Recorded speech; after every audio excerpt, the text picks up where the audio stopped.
ओम नमो भगवते वासुदेवाय। हर महीने की आखिरी तिथि पर पूर्णिमा का त्योहार मनाया जाता है। हर महीने ही पूर्णिमा तिथि पड़ती है और हर तिथि का अपना विशेष महत्व है, लेकिन आषाढ़ महीने की पूर्णिमा सबसे शुभ और सबसे विशेष मानी जाती है, क्योंकि इस पूर्णिमा को व्यास पूर्णिमा और गुरु पूर्णिमा भी कहा जाता है। ऐसी मान्यता है कि गुरु पूर्णिमा के दिन व्रत रखने और गुरु की आराधना करने से व्यक्ति को न केवल आध्यात्मिक लाभ मिलता है, बल्कि जीवन में ज्ञान, शांति और प्रगति की भी प्राप्ति होती है। आइए जानते हैं इस साल गुरु पूर्णिमा किस दिन है और पूर्णिमा तिथि कब से कब तक रहेगी, इस दिन कौन कौन से शुभ योग बन रहे हैं और चंद्रोदय का समय क्या रहेगा, क्योंकि पूर्णिमा तिथि का उपवास बिना चंद्र दर्शन या बिना चंद्र देवता की पूजा के अधूरा रहता है। मान्यता है कि इस दिन महर्षि वेद व्यास जी का जन्म हुआ था, इसलिए इसे व्यास पूर्णिमा भी कहा जाता है। वेद व्यास जी ने महाभारत जैसे महान ग्रंथ की रचना की है और गुरु पूर्णिमा हमारे जीवन में गुरुओं का सम्मान करने का एक विशेष दिन है। सनातन परंपरा में गुरु का स्थान ईश्वर से भी ऊपर बताया गया है।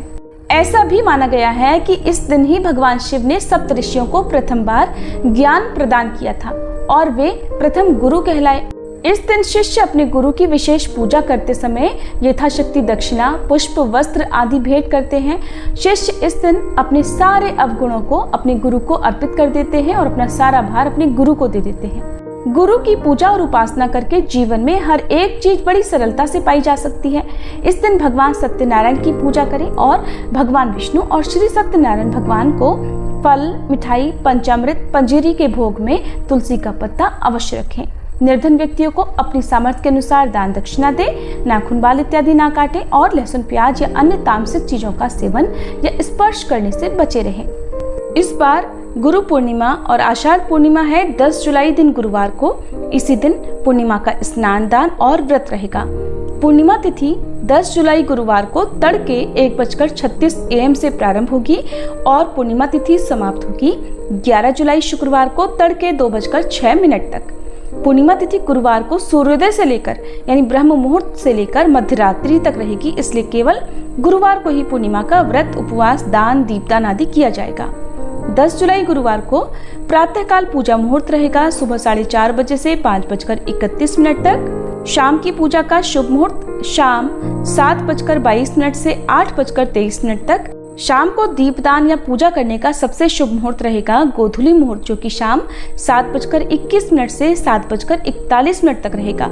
इसके अलावा राहु काल दोपहर 1:30 बजे से 3 बजे तक रहेगा। गुरुवार को सूर्योदय होगा सुबह 5:52 पर और सूर्यास्त शाम 7:12 पर।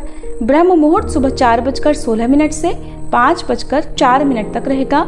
अभिजीत मुहूर्त दोपहर 12:05 से लेकर 12:58 तक रहेगा, जब आप श्री सत्यनारायण भगवान की कथा का पाठ या श्रवण आदि कर सकते हैं। इंद्र योग रात 9:38 तक रहेगा। चंद्रोदय होगा शाम 7:11 पर। इस बार पूर्णिमा तिथि पर भद्रा भी लग रही है और गुरुवार को भद्रा सुबह 5:31 से लेकर दोपहर 1:55 तक रहेगी। ध्यान रखिएगा, भद्रा काल को अशुभ मुहूर्त माना जाता है। इस बार भद्रा का वास पाताल लोक में रहेगा। अगर पाताल लोक में भद्रा होती है तो वो धरती लोक पर अशुभ नहीं मानी जाती। इस समय में पूजा पाठ, स्नान, दान, जप आदि काम किए जा सकते हैं। अगर धरती लोक पर भद्रा का वास होता है तभी पूजा पाठ या कोई भी शुभ या नया काम करने से परहेज किया जाता है। ये काम तब वर्जित माने जाते हैं। पूर्णिमा तिथि पर किए गए दीपदान से जीवन में दुखों का अंधेरा मिट जाता है।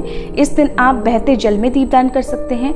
बहते जल में दीपदान करना संभव ना हो तो जहाँ पर भी आप पीने के पानी को स्टोर करके रखते हैं वहाँ पर एक दिया जला सकते हैं।